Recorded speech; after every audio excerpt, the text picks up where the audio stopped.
Let's try. Let's try it later.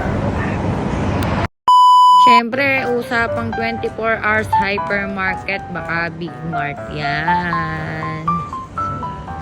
At dito sa Big Mart guys, kumpleto dyan. May gulay, may prutas, at panga, isda. Ayan, at kahit midnight open ang kanilang seafoods.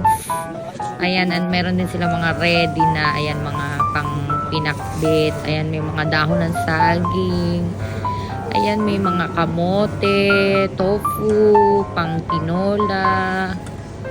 Wow! Niyog, ayan. And syempre, ang ating main target, ang sinigang mix original.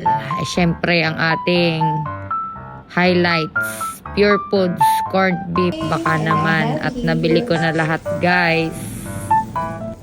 Ayan, tapos ko na silang i-prepare, guys. Ayan. And wala nga palang labanos kasi hindi naman ako kumakain ng labanos. So, ako naman yung kakain nito. Kaya ako masusunod. And let's start cooking.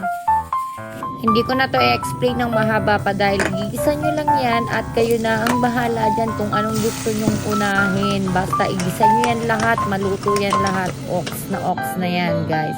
Kanya-kanyang diskarte at style ng pagluluto. Dahil tinatamad talaga ako mag-record. Ha?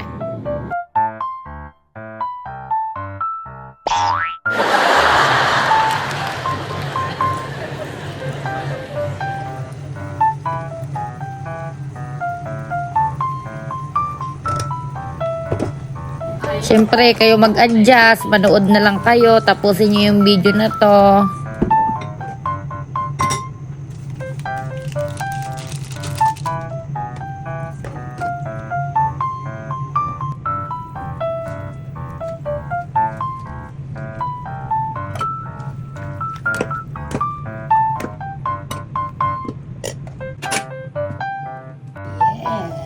Wow, o diba? Yan yung mga beef niya.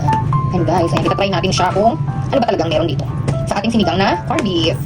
Alright. So guys, ito na yung aking sinigang. Ayan, ito yung corned beef. Ayan, ito na sila. Yes, and try natin guys. So guys, ito na siya. And ito yung beef. Oh.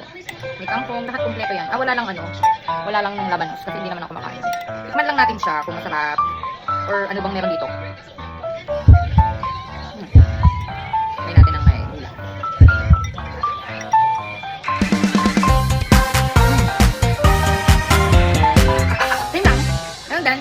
Sarap siya. Try nyo na guys. Thank you.